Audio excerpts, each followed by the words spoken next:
राम राम, जय हिंद।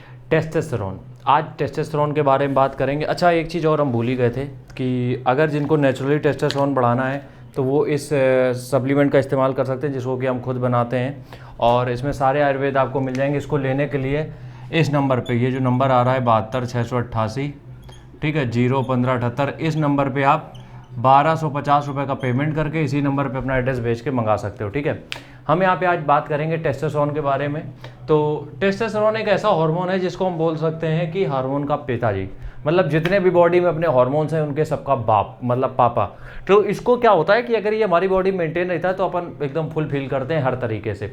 अब क्या होता है कि जब हमारी इस उम्र 12 साल होती है, 12 साल से ऊपर जैसे हम ग्रो कर रहे होते हैं, 19 की तरफ 20 की तरफ जा रहे होते हैं, तो हमारा टेस्टोस्टेरोन धीरे धीरे इंक्रीज होता है। 19 की तरफ जाते समय जो इंक्रीज हो रहा है टेस्टोस्टेरोन हमारा, उसमें होता यह है कि 19-20 तक पहुंचते पहुंचते हार्मोन एकदम पीक पे होता है। इसीलिए कहा जाता है अगर आपने अपने 16 से लेकर 24 साल की उम्र को अच्छी तरीके से यूज कर लिया, उससे ज्यादा पावर आपकी लाइफ में कभी आपके पास मौजूद नहीं रहेगा। ठीक है, तो क्या होता है, पीक पे होता है। और इसी तुम देखोगे जब 12 साल की तुम्हारी उम्र होती है उसके बाद ही आपकी क्या होती है, बॉडी में हेयर आना चालू होते हैं, बाल जैसे कि दाढ़ी में, और बॉडी हेयर जो आते हैं वो 12 साल के बाद ही आना चालू हो जाते हैं।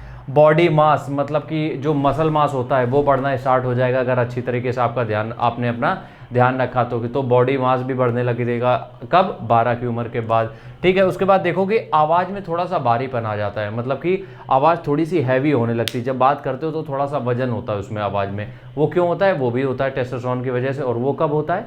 वो भी होता है आफ्टर एज 12, 12 की उम्र के बाद। और ये प्रोसेस चलता है 20 तक, 21 तक, फिर धीरे धीरे आगे चल के चीज़ें ड्रॉप होती है। ठीक है, सेक्सुअल ड्राइव, तुमने देखा होगा कि जब तुम 18-19 साल के हो, 20 साल के हो, 22 साल के हो, तो जो सेक्स अर्जेस है, मतलब कि सेक्स करने की इच्छा, वो सबसे ज़्यादा पीक पे होती हैं। ठीक है, वो सबसे ज़्यादा पीक पे होती हैं, सबसे ज़्यादा मन होता है इस उम्र में करने का। ठीक है, अब प्रॉब्लम क्या होती है, अगर वो टेस्टोस्टेरोन ड्रॉप होता कैसे वो समझ लेते हैं। सबसे पहला रीज़न क्या होता है? ढलती हुई उम्र। अगर आप 30 के पार हो रहे हो, ठीक है, आपकी उम्र 30 हो गई है, इसके ऊपर आप जा रहे हो, तो टेस्टोस्टेरोन में ड्रॉप आना स्वाभाविक है और वो ड्रॉप आएगा ही आएगा। ठीक है, तो सबसे पहला रीज़न यही हो गया।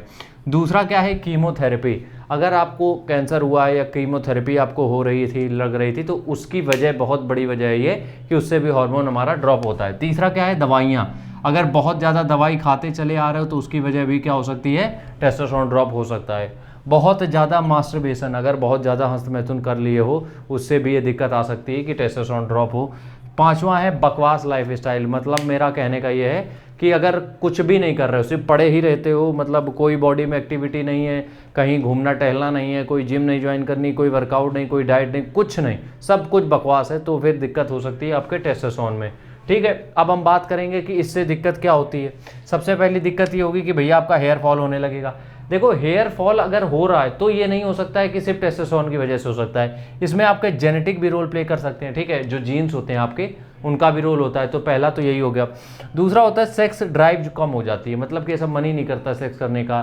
मन तो करता है बट उस लायक होते नहीं है, क्योंकि इरेक्टाइल डिसफंक्शन, प्रीमेच्योर इजैकुलेशन, सारी चीज़ें चालू हो जाती हैं। कब? जब हमें टेस्टोस्टेरोन हमारा ड्रॉप होता है।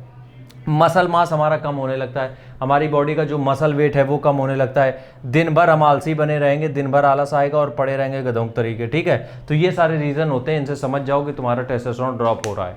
अब ड्रॉप हो रहा है तो इसको लेवल पे मेंटेन भी करना है। उसके लिए क्या करेंगे?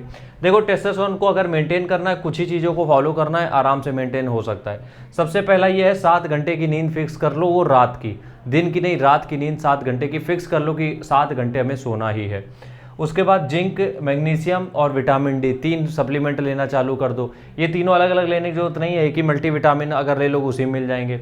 आयुर्वेद ऐड कर लो अपनी डाइट में, कोई भी एक आयुर्वेद ऐड कर लो, किसी भी ब्रांड का हो, कोई भी, अश्वगंधा, शिलाजी, सतावर, सफ़ेद मूसली, कुछ भी ऐड कर सकते हो। ठीक है, वजन उठाना शुरू कर दो, स्टार्ट लिफ्टिंग वेट्स। अगर वजन उठाना स्टार्ट करोगे, स्ट्रेंथ वो वापस आएगी, टेस्टोस्टेरोन धीरे धीरे इंक्रीज होगा।